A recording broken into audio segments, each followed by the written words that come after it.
Hey everyone, welcome back to campus Darshan. ये video सभी freshers के लिए है। आपके सेमेस्टर 1 के एग्जाम आने वाले हैं एंड फ्रेशर्स पार्टी, उसके बाद नया कॉलेज, दिवाली मेला एंड इतनी सारी मौज मस्ती के बाद पढ़ाई तो मुश्किल से 20% स्टूडेंट्स नहीं की होगी और बाकी सब स्ट्रेस्ड आउट हो गए क्योंकि यूनिवर्सिटी का आपका पहला एग्जाम है। बहुत सारे स्टूडेंट्स को अपनी CGPA SGPA की चिंता इसीलिए भी होती है क्योंकि उन्हें इंटर कॉलेज माइग्रेशन के थ्रू दूसरे कॉलेज में शिफ्ट होना होता है आफ्टर फर्स्ट ईयर। ये वीडियो थोड़ी लंबी होने वाली है। I am graduated from Kalindi college, university of Delhi. हाँ, मैं ये वीडियो बना सकती हूँ, शायद मैं एलिजिबल हूँ एंड जो टिप्स मुझे नहीं मिल पाई मैं वो देने वाली हूँ। तो शायद आप मुझे थैंक यू तो ज़रूर मन ही मन तो ज़रूर बोलोगे, कमेंट ना भी करो तो। सबसे पहले स्टार्टिंग से स्टार्ट करेंगे। वीडियो के एंड में काफ़ी सारी टिप्स होने वाली हैं एग्ज़ाम राइटिंग के ऊपर, आपके आंसर राइटिंग के ऊपर। पहले हम शुरू कर लेते हैं कि आप प्रिपरेशन किस तरीके से कर सकते हैं। तो अभी जैसे बहुत कम टाइम बचा हुआ है, कम टाइम है बट इनफ टाइम है टू स्कोर रियली वेल।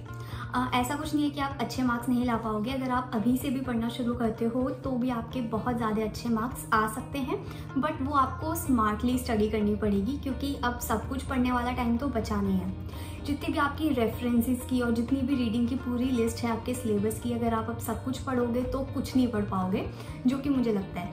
मैं खुद फर्स्ट ईयर में इस चीज़ से बहुत ज़्यादा परेशान हुई थी क्योंकि मुझे एक तो पैटर्न बिल्कुल नया है फ्रॉम योर बोर्ड्स, तो मुझे आइडिया नहीं था कि किस तरीके से पढ़ना है। पहले के मंथ्स ऐसे ही निकल गए। उसके बाद मैंने सब कुछ पढ़ा, बहुत ज़्यादा मेहनत करी, बट फिर भी इतना अच्छा स्कोर नहीं कर पाई क्योंकि शायद वो स्ट्रेटेजी नहीं मिल पाई थी। तो काफ़ी सारे कोर्सेज की शिवदास की बुक आती हैं विच है पास्ट ईयर पेपर्स, जो कि टॉपिक वाइज रहते हैं क्वेश्चंस, ये आपको मिल जाएंगी। यूनिवर्सिटी के क्वेश्चंस हैं एंड ये सेमेस्टर कोर्स के बिल्कुल स्ट्रिक्टली अकॉर्डिंग है।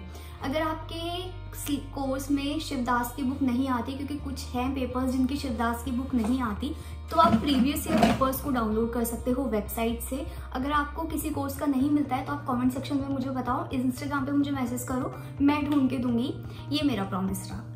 तो आप इस बुक से स्टार्ट कर सकते हो इस पॉइंट पे। तो काफ़ी बच्चों का क्वेश्चन होता है कि क्या ये इनफ है।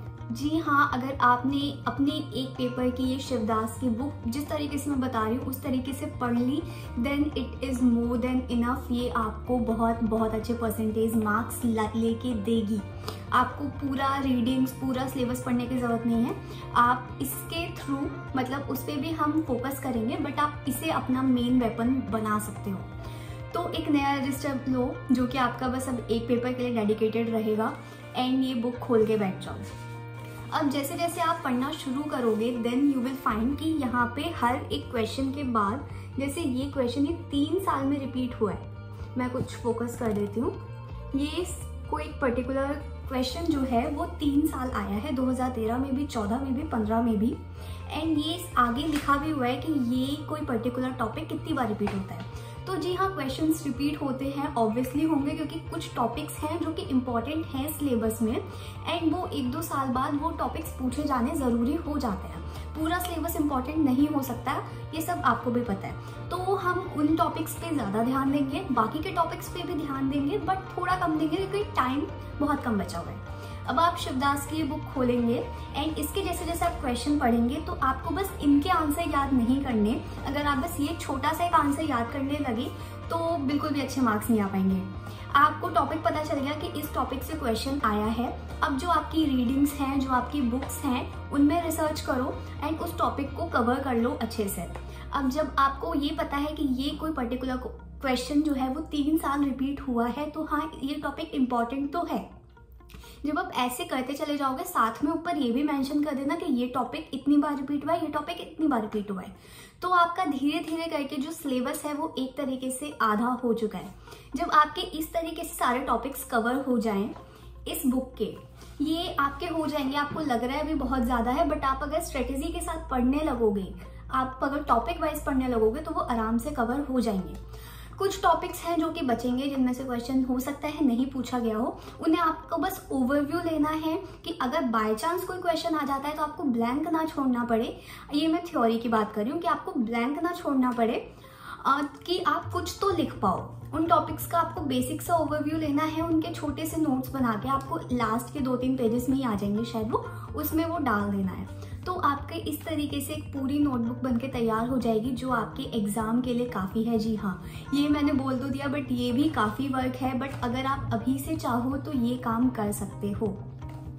जो आपकी EVS है, इंग्लिश कम्युनिकेशन है, या फिर अगर आप ये चाहते हो कि उसका इस तरीके से मैं पूरा टॉपिक कवर करके दे दूं, पूरा सिलेबस कवर करके दे दूं, तो मुझे कमेंट सेक्शन में बताओ। एंड आई प्रॉमिस, अगर मैंने ये वीडियो बन गई तो आप में से किसी को भी टेंशन लेनी नहीं पड़ेगी इन 2 सब्जेक्ट्स के लिए। तो जो आपका लास्ट में AECC है वो तो आप मेरे ऊपर पक्का से छोड़ सकते हो। मुझे कमेंट सेक्शन में बताओ, अगर ज़्यादा रिक्वेस्ट आई तो ही बन पाएगी।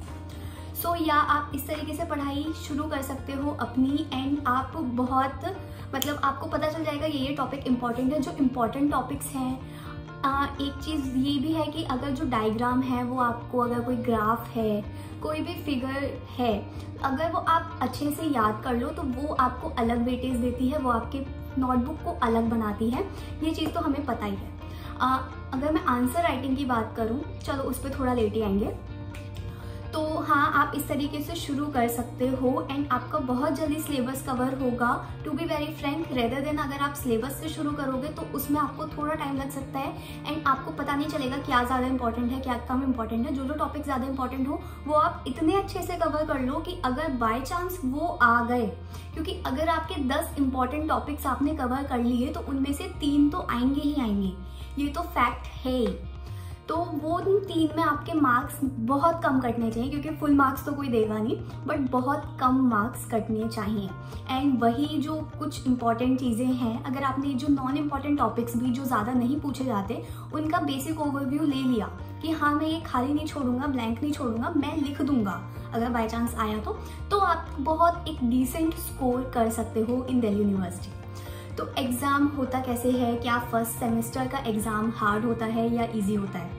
सो ना तो ज़्यादा इजी होगा ना हार्ड होगा, मीडियम सा होगा। वैसे तो एग्ज़ाम कैसा है ये आपकी पढ़ाई के ऊपर डिपेंड करता है, बट ऐसा कुछ कोई भी एग्ज़ाम ऐसा सेट किया जाता है यूनिवर्सिटी का तो कि वो एक मीडियम सा एग्ज़ाम सेट किया जाता है कि जो अच्छा पढ़ने वाले बच्चे हैं उनके ही ज़्यादा मार्क्स आ पाएँ, बट ज़्यादा से ज़्यादा स्टूडेंट्स पास हो जाए। आपकी चेकिंग इस बार फर्स्ट सेमेस्टर में सबसे ज़्यादा लीनियंट होगी, आगे वाले सेमेस्टर में इतनी लीनियंट नहीं होने वाली है। इस सेमेस्टर में आपको थोड़ा ज़्यादा ही एडवांटेज देते हैं फर्स्ट सेमेस्टर के स्टूडेंट्स को देखते हुए। तो हाँ, इस बार आपको इतना डरने की ज़रूरत नहीं है, बट हाँ तैयारी बहुत अच्छे से करनी है। जैसे कि आपको बोर्ड्स से आंसर राइटिंग का पता ही है, बेसिक सा कॉन्सेप्ट कि अगर आप जितना अच्छे से लिखोगे, जितनी आपकी लेंथ भी एक्ट होनी चाहिए, जितना आपका अच्छे से क्वेश्चन आंसर जो प्रेजेंटेबल जितना अच्छा होगा, उतना ही टीचर अच्छे से ध्यान देंगे एंड उतना ही अच्छा वो डिसेंट स्कोर आपको देंगे। कोई भी बुलेटिन में अगर आप कोई टॉपिक कवर करते हो तो वो ज़्यादा प्रेजेंटेबल लगता है, ज़्यादा स्कोर मिलता है, क्योंकि टीचर को लगता है कि हाँ ऐसा तो है नहीं कि यार टीचर एक कॉपी के ऊपर 3 घंटे लगाता है या फिर 5 घंटे लगाता है, या अगर लगाते भी हों तो बहुत कम टीचर्स हैं ऐसे। तो उन्हें भी ये चीज़ अच्छी लगती है कि हाँ बुलेटिन्स में डाला हुआ है, इंपॉर्टेंट टॉपिक्स को हाईलाइट किया हुआ है, वो चीज़ें उन्हें भी अच्छी लगती हैं। तो जो एक्स्ट्रा पॉइंट्स हैं आप उन्हें लेने की पूरी कोशिश कीजिएगा, जो कि आपको बोर्ड से पूरा आइडिया है वही अपना आंसर राइटिंग का फॉर्मेट आपको रखना है। प्रेजेंटेबल आपको रखनी है अपनी शीट, जितनी ज़्यादा प्रेजेंटेबल होगी, जितना ज़्यादा आप अच्छी चीज़ें करोगे उतने ज़्यादा अच्छा आपको स्कोर मिलने वाला है। तो मैं आपको बता चुकी हूँ मार्किंग इस बार आपकी सबसे अच्छी होने वाली है। तीनों सालों में से 6 सेमेस्टर में से फर्स्ट सेमेस्टर में कुछ % लीनियंट मार्किंग हो जाती है। एग्जाम आपका मीडियम आने वाला है। आप शिवदास की बुक से, या फिर अगर शिवदास नहीं है तो आप प्रीवियस ईयर पेपर्स आपके बहुत ज़्यादा हेल्प करने वाले हैं। जो क्वेश्चंस रिपीट हुए हैं मतलब वो टॉपिक्स इंपॉर्टेंट हैं, उन्हें ज़्यादा से ज़्यादा कवर कर लो। यही मैंने किया था अपने फाइनल ईयर में। जो टॉपिक्स इंपॉर्टेंट है वो इतने अच्छे से कवर कर लो कि भाई अगर ये आ गए तो मेरा आंसर बेस्ट होने वाला है। और लॉन्ग में अगर आपने 10 से ज़्यादा ऐसे कोई इंपॉर्टेंट टॉपिक्स होते भी नहीं है शायद सिलेबस में, अगर आपने 10-15 ऐसे टॉपिक्स कवर कर लिए तो आपके 3-4 लॉन्ग के जो क्वेश्चंस हैं वो पक्के हो जाने हैं। जी हाँ, और जो कुछ सिंपल टॉपिक्स हैं जो इतने ज़्यादा नहीं पूछे जाते, अगर वो आप डिसेंट इनफ कवर कर लो, अगर आपके पास टाइम नहीं है तो टाइम है तो उन्हें भी कवर कर लेना, बट अगर आप डिसेंट इनफ भी कवर कर लोगे तो हाँ, ये नहीं है कि आपको फुल मार्क्स मिल जाएंगे बाई चांस वो क्वेश्चन आ गए तो, बट वो ब्लैंक नहीं जाएगा, ये चीज़ तो पक्की है।